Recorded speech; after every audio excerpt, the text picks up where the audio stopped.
bollocks first. So we've had a lot of people message asking us to do a very similar podcast episode as we did with the R5 and the Aspero 5 for the Caledonia and the Caledonia 5. And I now have a Caledonia 5, which I went and decided to ride off-road yesterday and had a great laugh with, but it is now filthy and I haven't cleaned it. Well, that's funny. Cervélo rep Dave has just texted me. Oh, is that right? Yeah. He's a good guy. He's a good guy. Yeah, we like him. We like Dave. He's anyway, Scottish. He's very Scottish, and he tells me I'm very Southern. Anyway, I was actually talking to him about the Caledonia 5 last night. So yeah, we've a lot of people asking if Phil and myself could do another episode, basically talking through the Caledonia, because I think it is probably the bike which probably suits like 80 or 90% of people in the Cervélo range, probably more than anything, just for its versatility, I'd say. And they look cool. If it's good enough for Wout van Aert at Roubaix, it's good enough. That's my theory. That's a good theory to have. Yeah.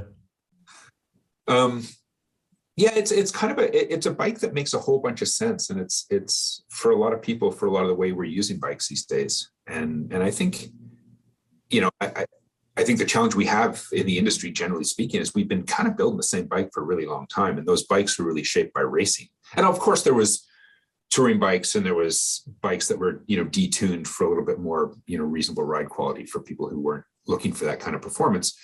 But generally speaking, like in the world of carbon road bikes, for a long time, we've kind of just been building the same bike over and over again. And whether or not that's appropriate for everyone, has never been more of an appropriate question to ask than now. And, with the number of people who've joined the sport, in the past decade, even. I mean, we saw this kind of, Everest level rise in uptake during the Lance years. And then they petered out a little bit, but the momentum, stayed. But now the amazing thing is more people have joined the sport, and we've kind of diversified the way in which we use the bike. We've extended that kind of horizon. It's not so stuck like everyone that's going to buy a road bike is going to flip the front of their hat up and get in a club ride. Yeah. Now realize that people actually can enjoy riding bikes.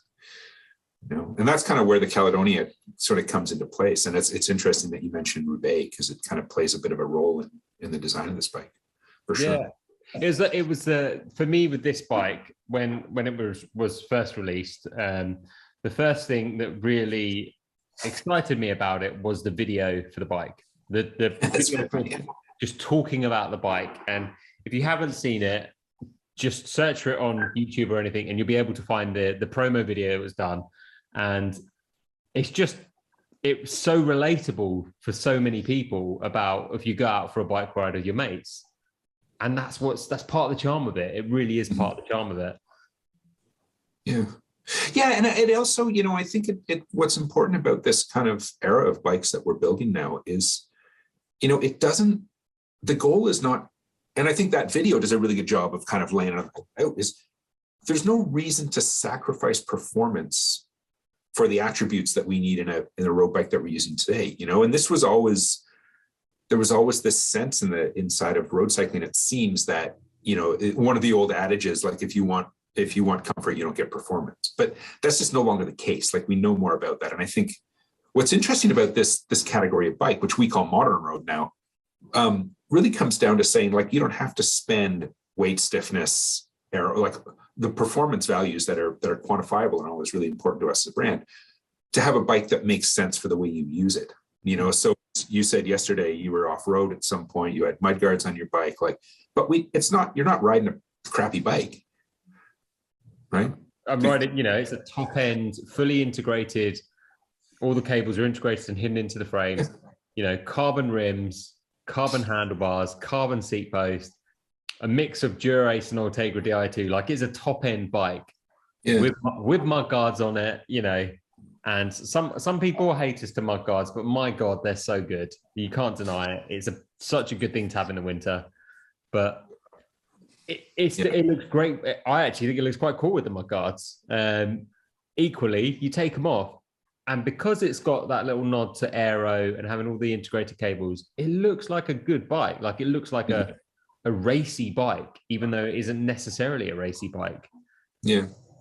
Yeah, that's actually a nice sort of segue into this presentation that we're going to kind of walk through, because there's some background on what we're talking about. We're talking about this kind of transition out of just making a race, a core race style bike with a, that handles quickly, like a GP bike or something like that. It comes down to looking at the changing scope of how people are using bikes. And this started a bunch of years ago. And it's an interesting conversation to have, with someone in Europe. Can we say you're in Europe anymore? Are you guys still allowed to be in Europe? I still class myself as European, so okay. Yeah. Where cycling had a much broader catchment to start with. There's a long history of it, and certainly, Grand Fondos have played a significant role, certainly on the continent, for your mass start events. When we translate that into the sort of North American market as a sort of microcosm, you start to see these trends that when we use this as a benchmark, and not that we're certainly a global company, we're not just making bikes for North America, but it's significant because the trend has played out globally in the same way. And that's that there's a massive decline in the number of actual categorized races taking place. So, I don't know what categories that they are globally, but whether you used to call them Senior 3 or whether it's Elite 3 or Masters Man or Elite, people aren't as ready to line up on a Sunday afternoon and get their heads kicked in as they used to be, right? It seems like there's this massive decline in the people who have come to cycling that want to race. This coincides directly with the rise, both in North America and on the continent, this massive rise in the number of fondos, and whether that's gravel or whether it's road. We've seen this basically when you look at the numbers. We see a massive increase in the number of people who are getting into road cycling, so that we're selling way more bikes than we ever have before. And you hope that 100% uptake remain in the sport for sure, and this is exponential growth. But realistically, if we have 75% of those people stay in the sport, we're still talking about millions of people who have found their way into this sort of beautiful thing that we do. What's different is, fewer people are looking for that competition as much as they're looking for the experience. I agree. And I've probably quoted this before, and now it's a paraphrase because to my discredit, I can't remember all the details. But the guy that set up Grand Fondo in New York, a bit of a clever guy, and he pointed out years ago that Fondo had quickly replaced racing for cyclists in North America who want to be involved in the sport at a broader level than just an independent kind of endeavor. And it really looks like marathon. So whereas marathon is generally deemed a participation sport, you have 10% of the people who are there are actually there to win it. Yeah. As you work backwards through the start grid, the 2,500 people or however many people are doing these events, you have those different categories. You have the people that are there for personal best. There are people that use it as a vacation and they're there for the experience of riding, whatever Grand Fondo that is. There's people who want to do it with their friend. There's people who've brought their friends in. There's accomplishment people. I did that, the same as I ran a marathon and now I'm done. I'll move on to the next thing. It's Fondo is like, yeah, now I've done that 150 kilometers or whatever, so it opens up the opportunity to have a much broader catchment. There's something for everyone in that, in the model that's really compelling. And at a time when we started to understand more about tire size and durability and how to put people on bikes so they're comfortable, one of the great sort of limiting factors to road bikes for years was the put the bars as low as they can and get used to the seat kind of, and now we say, no, we can find a seat that works and let's put the bars where you'll be comfortable. And suddenly it becomes accessible. It's non-weight bearing, everyone can do it for the most part from where they live. It can be half an hour, it can be 10 hours. It's this incredible vehicle of change, for people's health. So when we look at this backdrop of how people are expansion in the market, more people riding, transitioning into cycling, adding cycling to road cycling to their quiver of things that they do. they're not all going to race, right? And so then you start looking at building the bike that's appropriate for that rider, you know, and look at how a core race bike has evolved into the thing it is. And maybe you take the opportunity to spend some of those, you know, the value of some of those decisions to make the bike more appropriate for the rider who's using it now. And that's a long way of kind of getting to this discussion around what we started referring to as modern road. We're talking about this bike coming off the back of the C series or our core race stuff that we've really been committed to for a really long time. You know, we started this conversation internally about like, why is endurance road, which was really this category for a long time, was referred to as the endurance road model. Why is that synonymous with being lower performance? Like, why is it that you can't have a bike that has all the performance values of the top end race bike that you're producing for the guys that are pro tour riders or elite riders or racers on the weekend or whatever reason you're still making those bikes? But why does that have to be at the expense of, you know, I'll use the term comforts, you know, and it doesn't make a lot of sense. So as we started to think about this bike and what it was that we wanted to make, we started to kind of talk to different people that were in the industry about what they saw as being this what is the modern road bike. And I love this quote that's on the screen now. It comes from a guy who's a shop owner in an area that's outside the major centers. So he's located in an area about an hour and a half outside of Toronto, and it's kind of where the roads end. You know, there's lots and lots of, like, thousands of kilometers of rolling paved roads, but they're kind of joined together by a bunch of farm roads. You know, everyone in Canada lives along the border, right? Like it's the way it is. And then once you kind of head north out of there, it doesn't take long. So the infrastructure is such that you're in farm country. And so he's got this area where for years people were riding every road that was available, whether on 25s or whatever. So you can do it, but it doesn't make it the right bike for the job. Yeah. And then the additional thing that he sees is the influx of people coming from, you know, major centers nearby because of the access to lifestyle that's in this region that he's in, and starting to like transition into gravel or transition into riding. They're used to riding only city streets, and now they're starting to creep slowly down these back roads, worried about puncturing tires. And so you start to realize that these aren't racers. These are people that are enjoying cycle tourism, you know, as their kind of recreation. But the problem is this kind of history, the legacy of this endurance road bike that was in the market for so long was that they all had massive increases in stack height, right? With no consideration often for changing the handling geometry of the bike. So you sat the rider up more to facilitate, you know, a more relaxed back angle or, you know, whatever those reasons were. But the bikes themselves, we felt didn't really offer the opportunities to those riders who were looking for that opportunity that they could.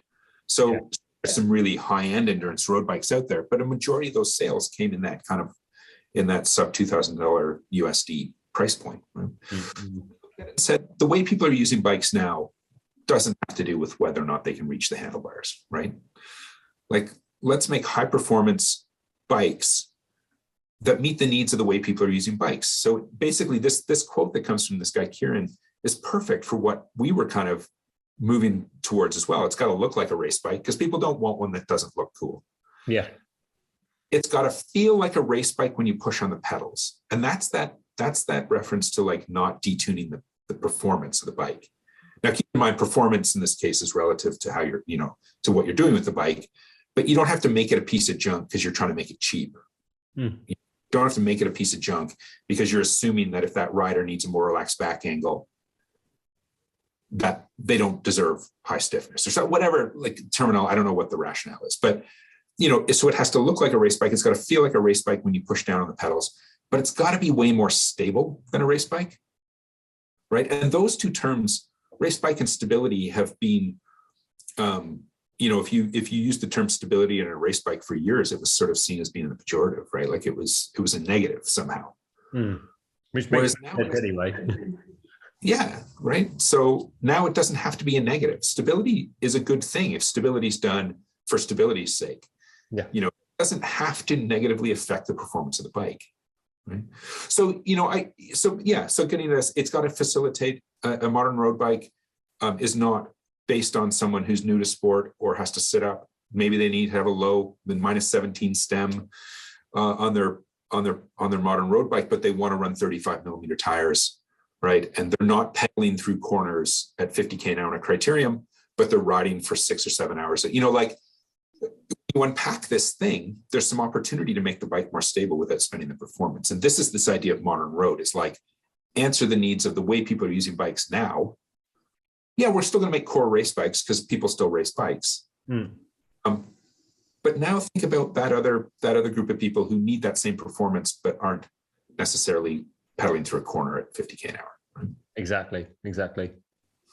So that's kind of where this whole thing sort of comes from, is the difference between like a Caledonia and maybe what we've done before, some of the other bikes that have traditionally populated the endurance road category, is that, there's no expense spared in terms of making the bike go forward. It's really about just making sure that while you're on it, it meets your needs.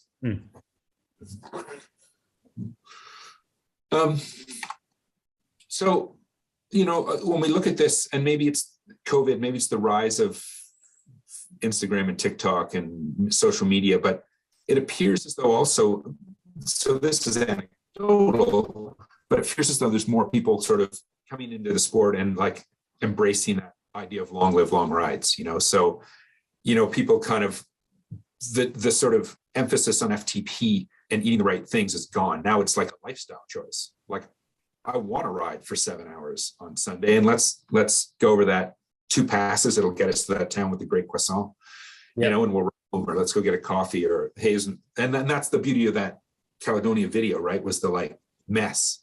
Guy bonks, they get all the flats, like, charges, Garmin, tons of little things. Yeah. So that matching kit. Yeah. So, this is real. And, as it turns out for us, that we have a bit of a benchmark with that bike we used to make for the pros for Paris-Roubaix, which was the R3 Mud. So in some ways, this is sort of typical of the situation that we find ourselves in, where we have a pro tour team, right? So we got to build something for them to use, because we've always sort of mandated inside that every bike we make should be used at the highest level of the sport. When we're thinking about this bike and what could be a great opportunity in terms of performance metrics, we also think that's kind of like a Roubaix bike. So we go, well, why don't we build that pro tour level Roubaix bike, and that beautifully sort of slots into this category of bike.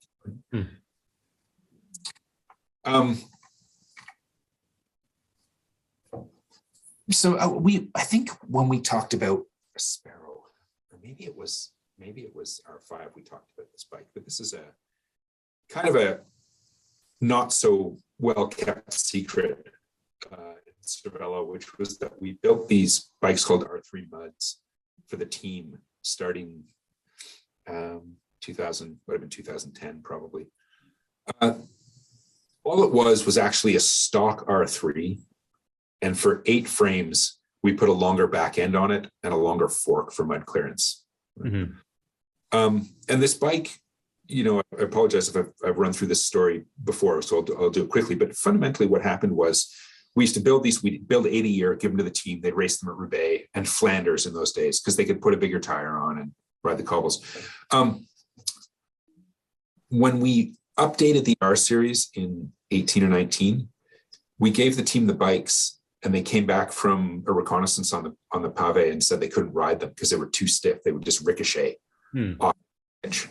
So we kind of realized at that point that you can, there is a too stiff. And what is appropriate stiffness for use case has become kind of a driving factor in our design philosophy over the last few years. So whether that's a Sparrow, whether it's R5, whether it's S5 or whatever, we're paying attention to how the bike's being used, and then factoring the stiffness into that ride quality. So it was clear to us that this idea of having a bike that had the ability to kind of wander a little bit, meant the wheels were on the ground a bit more, so it didn't just bounce around and ricochet. And that became a really good spot for producing a bike that makes sense for a modern road bike. It's clearly stiff enough for the pros to sprint on and descend on, right? But it allows that just little bit of twisting, I think, for lack of better term, in the torsional stiffness of the frame to allow it to stay in contact with the cobbles on bad roads, right? So that's what gives us that stability. Too stiff and they just bounce around. So it becomes a bit of a benchmark for us when we're talking about tuning stiffness for different platforms. Is we start at that R3 mud bike and kind of work outwards from there. You know, the Caledonia 5 is like just a hair stiffer than the R3 mud.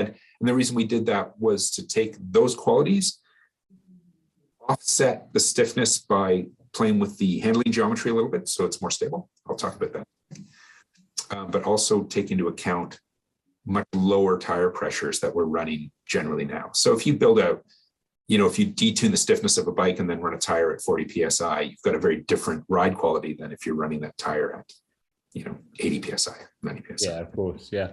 Makes a lot of sense. The mud was just such a cool bike though. It was so cool. Was nice. Yeah. Yeah. It was sort of funny the way that played out because we did it for years. And then I can't remember which magazine spotted them. And then suddenly we had to make them for sale. Yeah. And they're super rare. They're rare. Yeah. We did a handful just to do it. The name Caledonia comes from not our Scottish friend David, but from you know, we did a brain bike event a few years ago I think it was in York, and we stayed in a castle. And then in the morning we finished up, we came into the parking lot. David was outside in his kilt piping us out the doors of this castle tour. He's an outstanding character. Oh, what a good human. He is a good human. So Caledonia comes from, it was a tribute to the dismantling of the Toronto office. So we were in Toronto for 25 years or whatever. And we were just off a road called Caledonia. And Caledonia was this sort of, it was kind of a liminal or sort of hinterland street in downtown Toronto. Didn't really go anywhere. It was pretty beat up, broken pavement, lots of frost heave. And so it made sense as we transitioned out of our Toronto office to name the bike after that street, as of saying goodbye to Toronto, and reference the kind of crappy pavement that this bike is really designed to manage well. And as you say, I just saw it on the previous one, that nod to the fact that it is a named bike as opposed to a numbered bike, because it's a bike that's focused very much about the experience of riding it, like the Aspero is as well. You know, it's not. We know this bike is being raced at Roubaix and Flanders and various other classics, but it is you know, that's Jumbo Visma's kind of stance, is they have the ability to use all the range of bikes available, but it is very much on that experience side, like the Aspero, being a bike which is about, you know, going and exploring and having fun on it. Not by any way saying it's not a racing bike, but it's slightly different in its way it's worded, isn't it? Yeah, we sort of, it was a, you know, we talked about this for a long time internally, and you know, certainly as any company needs to evolve in a changing market. I mean, if we had stuck to just making core race bikes as the world transitioned, you know, as the world expanded and transitioned out of race, you know, for the most part, you know, that's kind of not a sustainable model, right? And it's not, once you wrap your head around the fact that the technology itself is not the hindrance, it's the application. Yep. And then that allows us the room, you know, to do responsible things and still provide sort of high performance bikes. But that being said, we sort of decided that when we were naming the Aspero, that was the big consideration, was we're moving out of this space where we were building these bikes that were core, we called them core race, and they were always alphanumeric. And there's a long backstory as how we ended up at alphanumeric. But the truth was we ended up at alphanumeric as a kind of slight twist on a naming convention that we had previously. Like the early bikes weren't alphanumeric. There was the Air and the Soloist and all these, and then they transitioned to alphanumeric. And so when we did the Aspero, we realized that was a space that didn't call for that kind of like core race sort of attitude that goes with it. So that's why we decided to sort of transition our what we started calling our experience platforms into names instead of alphanumeric. So the idea being we'll leave core race as alphanumeric, and then as this side of the market grows, it'll transition into they'll be named as opposed to core race style naming conventions.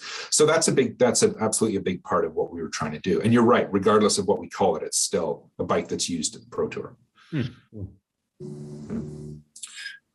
So there are two of them. And we launched these together. There's the Caledonia and the Caledonia 5. And 5 is always represents our highest end version of that at a production level. And I say at a production level because, we've had those project bikes like RCAs and P5X to a certain degree as a project, domestic, low production stuff. Caledonia 5 is our lightest platform in the Caledonia range.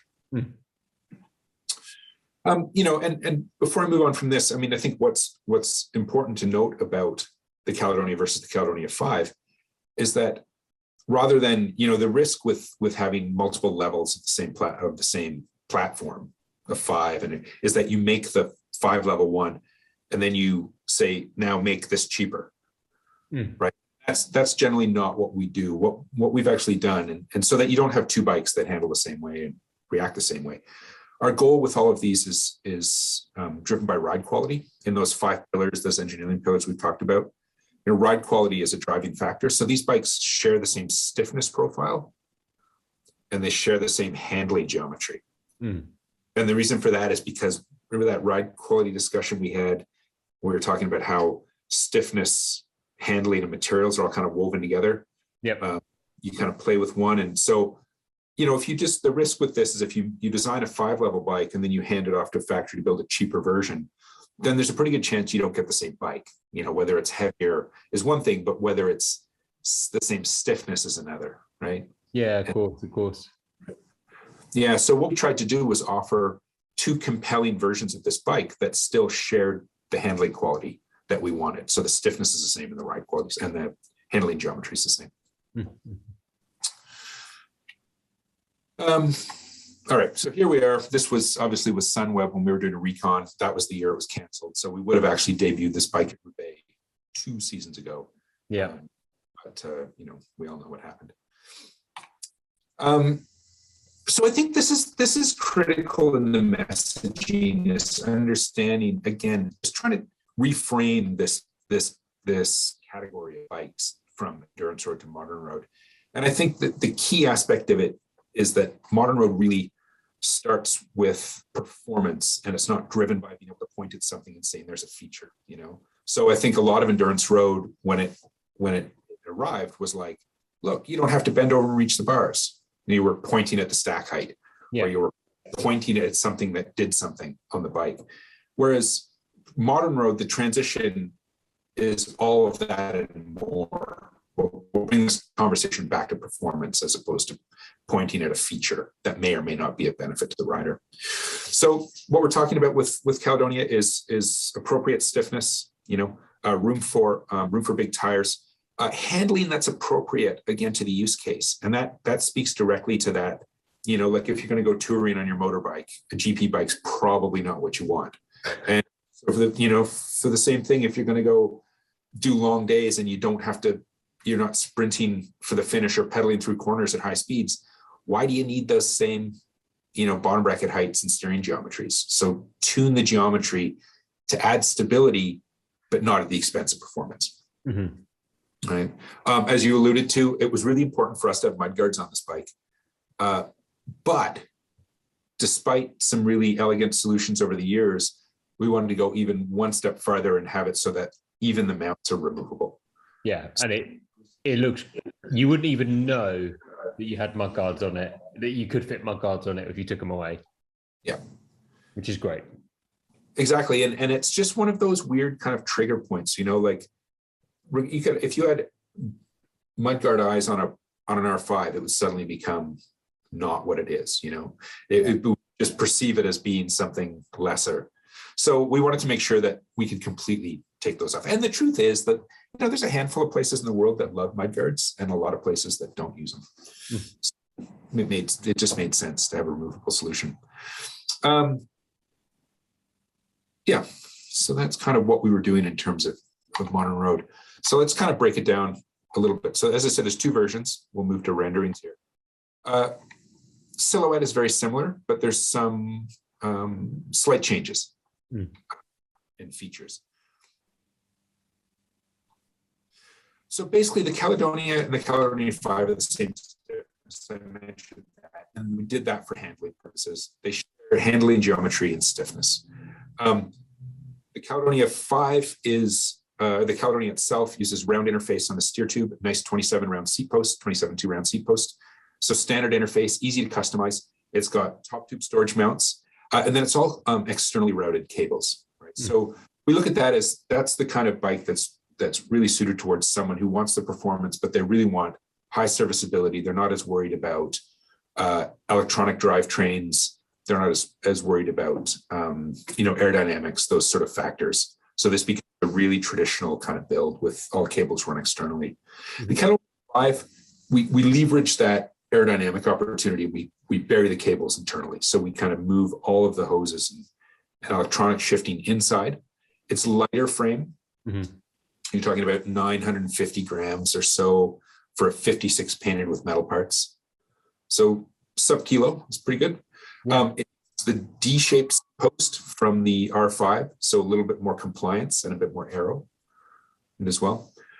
So it basically is a lighter, more aero option for that rider who wants that kind of premium look and premium solution for performance. And it's worth mentioning that you can obviously set the Caledonia up with electronic gearing and vice versa. You could set the Caledonia 5 up with a cabled gearing if you want, but the 5, the cabling will not be all integrated like it is with the electronic cabling.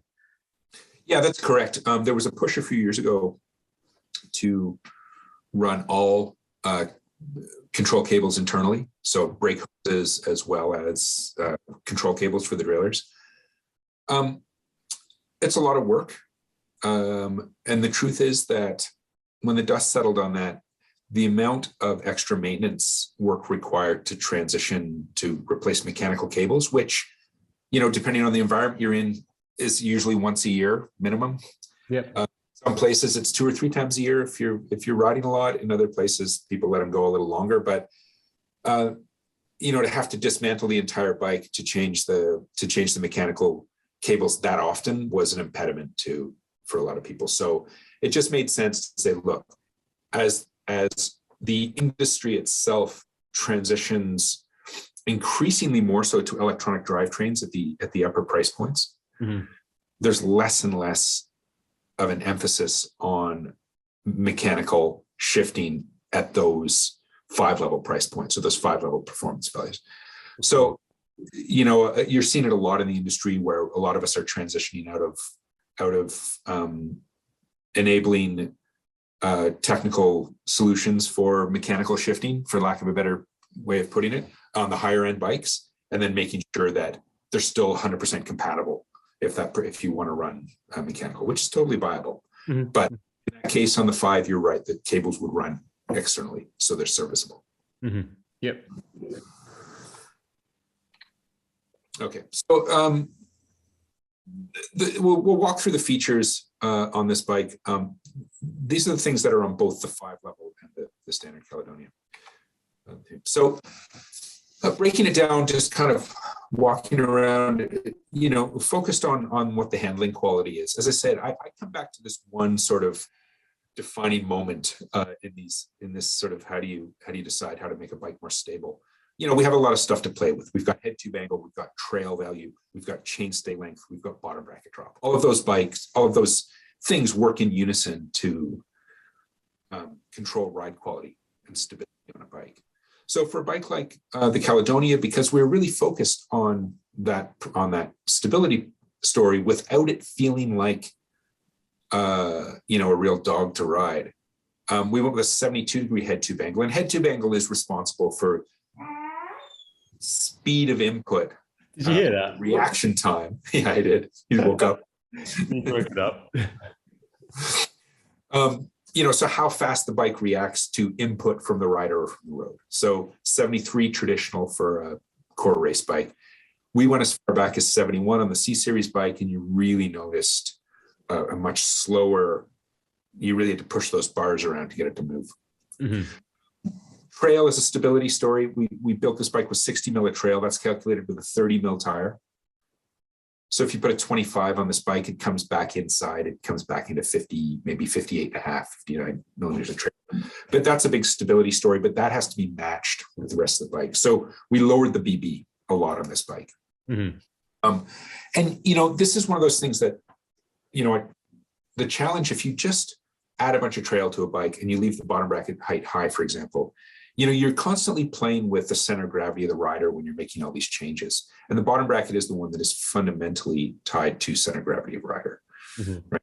The lower the rider is, the more stable it is. Obviously, you don't want to get to the point where you're hitting the cranks on the ground. But if you don't need to pedal for a corner, like we've made these decisions around bottom bracket heights on core race bikes based on the requirement to pedal for a corner. Yep.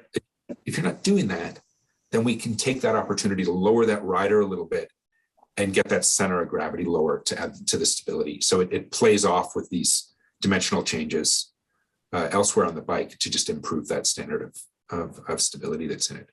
And then we used a 415 chainstay on this bike. And that's, I think you mentioned that this bike feels quite lively. Yeah. Well, just before we started recording it, it feels good. It does feel quite nippy and lively, as you say. I didn't think, I'll be honest, I wasn't sure it would. And I was really pleasantly surprised. Yeah. So traditionally you'd expect to see like a 410 or inside of 410 on a core race bike. Whereas we just pulled that rear center out a little bit more. So it bounces off that trail value. So it's not so long that it feels like you're riding a tandem by yourself, right? Where you got to corner, wait for the back end to come around. But it's tucked up in there, but it gives you that life that you need when you're out of the saddle or when you want to accelerate the bike. That really adds to it. And also in a turn, you don't have a big long back end to kind of drag around the corner with you. But again, the challenge is if we push that wheel into that 410, inside of 410, because of the amount of trail on the bike, you'd end up with a bike that oversteered. Yeah, makes sense. Yeah, and I think we've talked about that previously when we were talking about Cervélo unifying the trail in all sizes. Those smaller bikes where that head tube angle comes back to 71 degrees or 69 degrees, and you've still got a fork designed for a 73 degree offset bike, suddenly you've got so much trail on the bike that it flops. Yeah. And what happens in the case it flops, and it just turns around the pivot patch or the contact patch of the rear tire. So we want to make sure that we do an arc to turn on and not a pivot point. So that's why we've kind of pulled it out there, but not so long that it steals from the thunder. Nice. Yeah, it is. The bike is UCI compatible, which for those for whom it matters, For obviously, if we're using it at Roubaix, it needs to comply with the UCI legislation on what a bike can be in this category. And there's 42 millimeters of tire room on this bike. Now, this isn't a really important graph because I've had several people message me about tire clearance, and this graph is so important because it literally shows the range of bikes, and how is explained as well, saying there's the room for it because every tire and rim is going to measure differently. You can't exactly guarantee it every single time, but this is the room that's in the frame. So depending on your tire choice and your wheel choice at the end of the day. Yeah, that's exactly it. I mean, this came out of, we're not alone in realizing that we needed to change the way we talked about tire clearance. But this means that everyone's empowered. So, legally, for us to put a bike for anyone who produces bicycles globally to put a bike into the market, you have to provide 4 millimeters of clearance between the tire and the frame at any point. Right. So our control over that is only what we deliver, at the complete bike level. So we can control that. Once that bike goes to the store and you buy it and you put whatever size tires you want on it, or you decide to take the wheels off that we supplied and go to a wheel that's 2 millimeters or 3 millimeters wider and a larger tire, there's massive opportunities for tire size creep with the combinations that are available to us now. So telling you how much room you have, it means everyone can put whatever size tire they want in it, right? If it rubs, that's, and we indicate in the manuals on how to calculate that. Like you've got 42 millimeters of room before you choose your tire. If you think it's going to be a challenge, if you're upsizing from what came on the bike or whatever the reasons are, put it on the wheel, inflate it, measure it, and then also do a rollout dimension on it so that you're hitting the chainstay yoke or hitting the chainstays or seat stays or under the fork or something like that. Mm-hmm. But it means you can make the choice you need. What are you riding on yours? I've got 28s on it, but I'm riding the Parcours Outer, which is a super wide rim. So that 28 probably blows up to about 30, just over a 30 on that rim. Right.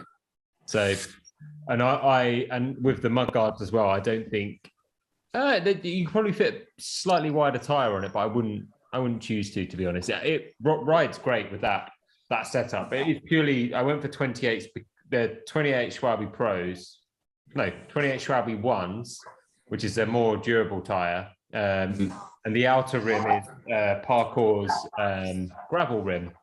And basically, I had a set of them lying around. That's why I put them on it, if I'm perfectly honest. How wide are they? Yeah, and it's super wide, and it blows up, 28 up as a really wide tire. So it's kind of perfect. Right. So I think they measure 30 or 31, maybe. Right. Yeah, and that's what we say is you've got room basically for 34 and change to 30, and then if you put mudguards on, you've still got room for 31. Yeah. So probably, you're at the limit of that. But again, it depends on the mudguard and it depends on, so on and so forth. So that's the legal responsibility, is this 31 and 34. But you can push that if you want, for sure. Yeah. This is something that we do for all of these bikes, whether it's a Sparrow or Caledonia or the new R5, is we always run the cable access points to the top of the down tube. And the reason we go in there is it's a point of least strain. If you want to go in on the side of the head tube or something like that, you got to add material to reinforce the frame. So we realized that if we go into that spot on the face of the down tube behind the head tube, really low strain, which means that hole costs us less in terms of weight. But what we have all these just inserts that go in depending on what system you're running. Di2 plug goes there. Excuse me. Alternatively, you can run 1x, 2x hose plus mechanical. All those different variations just go into the same set of plugs.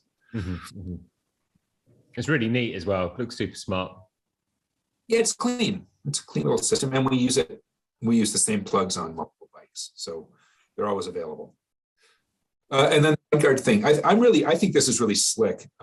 This was one of those things that guys worked really hard on figuring out a solution for this that was outside of what's been done previously. And so what we did was we basically employed a series of removable mounts. Sounds, for those of us who have spent lots of time with mudguards on our road bikes, flatted in the winter, and you put the tire back in and you got to bend the chain, you got to bend the mudguard stay this time to get it back in the middle. So there's all the sort of micro adjusts that are constantly in place. These guys came up with a solution that avoids a lot of that. And basically what it is that if we start at the front end, the dropout on the caliper side is threaded to catch the through axle. So it's an insert. So what they did was design an insert that has a wing on it that has a 5 mil mudguard mount. So you replace that fork end. And then the mudguard attaches to that. On the other side, it floats. And so what you have is a situation where on one side, that mudguard eye stays attached to the bike. Other side, which is the drive side or the lever side on the front, mudguard eye floats. It gets captured. It stays attached to the mudguard stay, but it gets captured between the fork end and the head of the lever. Right. And the only reason this really works in a perfect world is that the tolerances on 12 mil through axles are so tight that the variation isn't enough when you put the wheel back in to have to muck about with the chains, the mudguard to get it back in the middle. Yeah, cool. You pull your wheel out and the mudguard's attached on the caliper side and it's kind of just floating around in the wind. on the drive side of the lever side, and then when you put it all back together, it's captured. And then the back end mounts much the same way. The fixed side is on the derailleur side, so it mounts between the frame and the rear derailleur fixing nut, and it's in place. And then the other side floats. What it means is that when you don't have mud guards in the summer, you just take these off, so they're not there. Yeah, super easy. Yeah, and then obviously a brake bridge area we needed, so we made a little plastic one so it couldn't be mistaken for rack mount. So it's light, and it doesn't mark up the frame when you have it on. And then, of course, we did our best to bury the frame mount eyelets. And the rear one, there's not much opportunity there.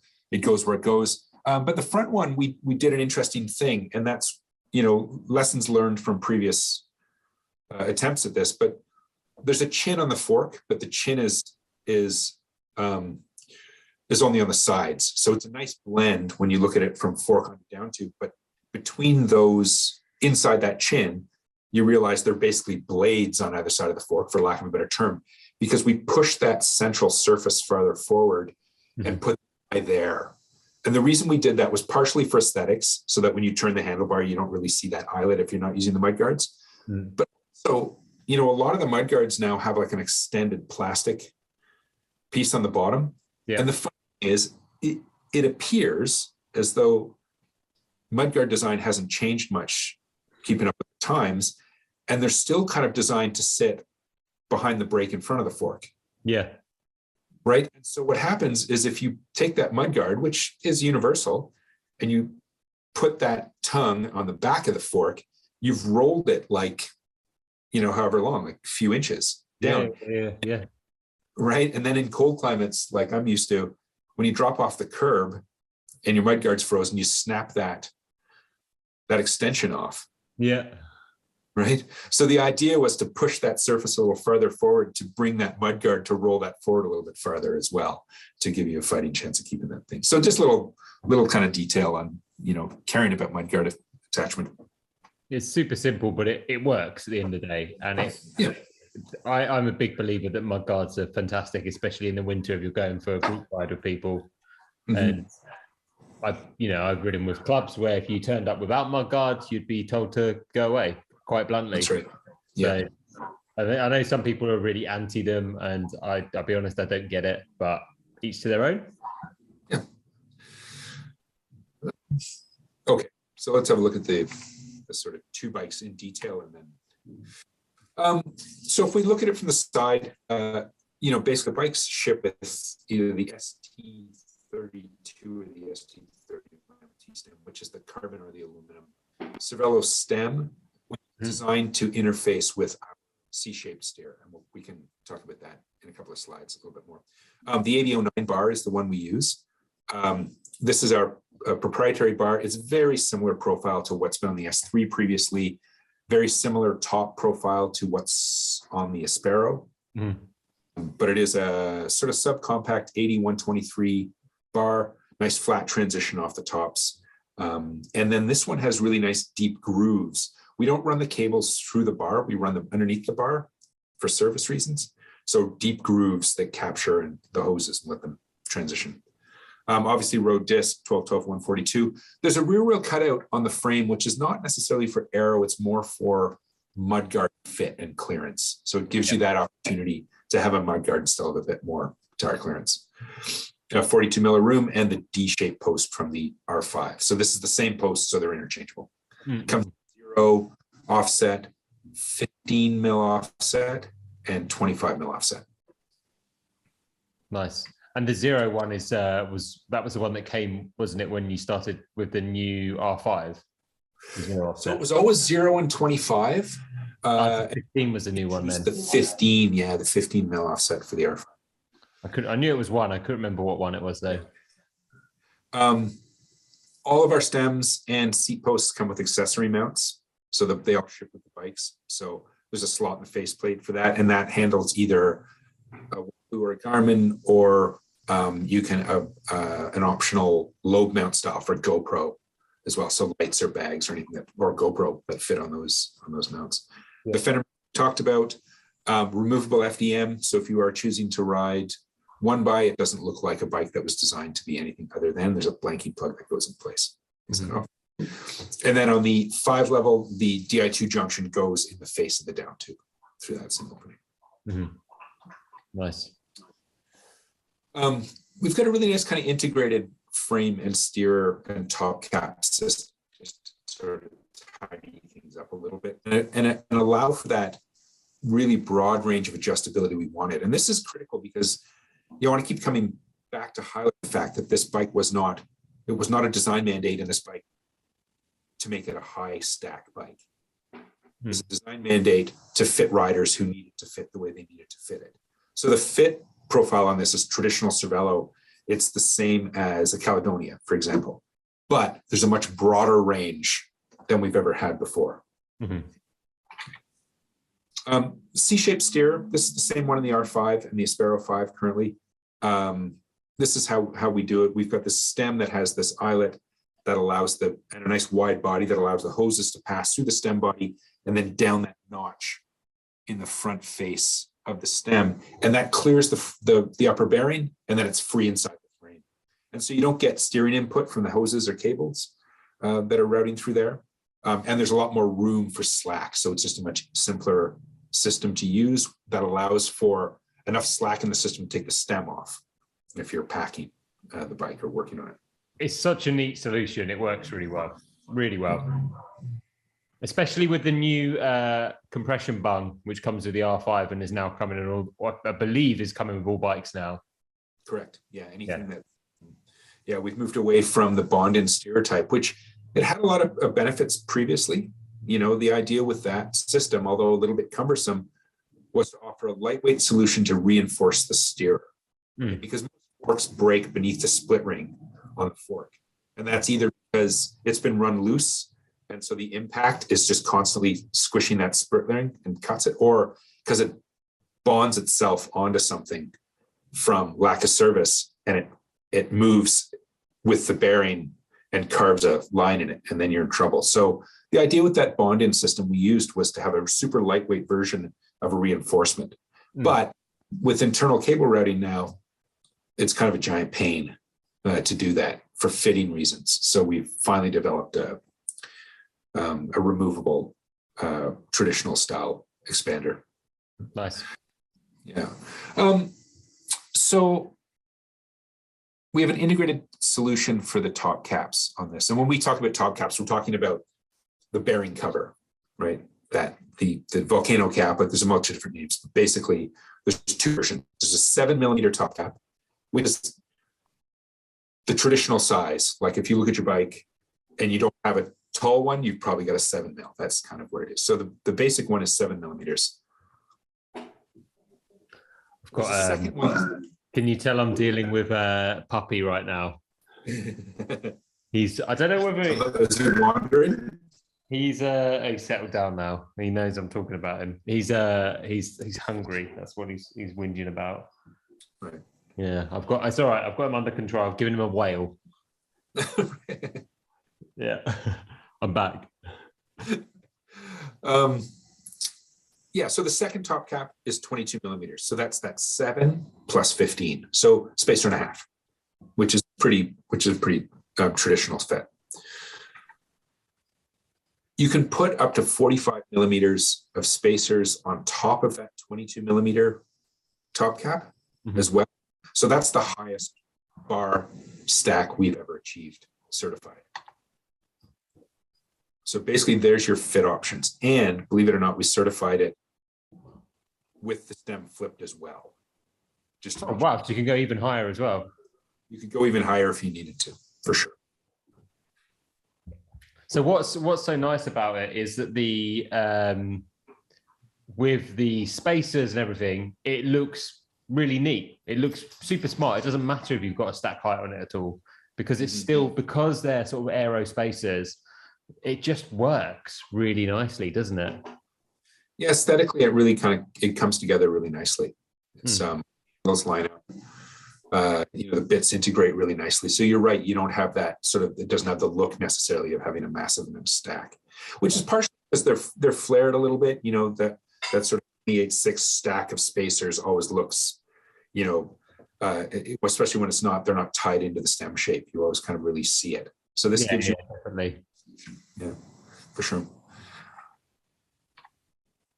Hose routing, as I said, what we do is we actually run through a channel on the bottom of the bars, not through the bar. And then it sneaks in. The hoses kind of sneak in between the back of the handlebar and the back of the handlebar stem. Right. So they kind of nip around the corner, and that groove in the bottom of the bar is designed to help that happen without pinching. And then they come into the stem, and the stems are quite large bodies, so they have a nice smooth arc down through that notch in the fork and through the lower bearing, and then they pass through, and it's clear. Traditional routing, so the batteries in the seat post, the Di2 plug is in the down tube, as I said, and then for mechanical, it's external. So the hoses will still run internally, but the cables themselves run externally. Talked about that, the Di2 mount, or the Di2 junction goes there. So that's the 5, and then a really quick tour through just to sort of show you what the differences are between that and the other Caledonia. That's a standard round interface on the stem. So lots of opportunity for customization, external cable routing, and a round seat post. Right? Accessory mounts are still there. Stem of your choice with an accessory mount means it would work with ours or whichever brand you have with you. The mechanical inserts on the face of the down tube, and then one of the things that this has that the 5 doesn't have is mounts for the top tube bento box or nutrition box. That's what it looks like. It's a standard interface. Whether you use ours or whether you use a dark speed or a profile or whatever, they'll all fit on there. And then this has the same sort of recessed face that we do on the Aspero. So there's a blanking plug that goes in. So what it means, if you're not using a bento box there, top tube storage box there, you don't have the 2 heads of the bolts sticking up. It's kind of a nice little feature, isn't it? That it's kind of hidden away at the end of the day. Yeah, if you have to get off your bike, you don't hit it. You don't hit the bolt. As I said, we're using these little inserts. Depending on what your setup is, they're all available. And then this is an important slide, I think, to sort of finish up on, is the difference between, Core Race and the Caledonia, just as a kind of refresher to kind of capture what we've been talking about. And since we talked about the R5, this kind of fits nicely together. So when we look at between the 2 bikes, fundamentally trying to figure out which bike, appeals to you as a rider, which bike do you need, which one makes more sense. I mean, outside of riding them, we would always say ride them and choose the one you like. That's the nice thing about this.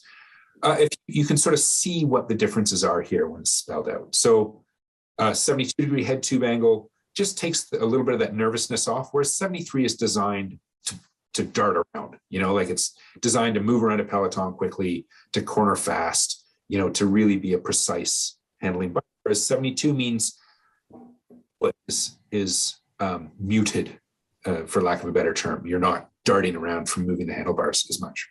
57.5 mil trail versus 60. So trail value, like a little bit less stable on the R5, right? So that faster turning and faster reaction speed from the head tube angle mean you've got a faster handling bike.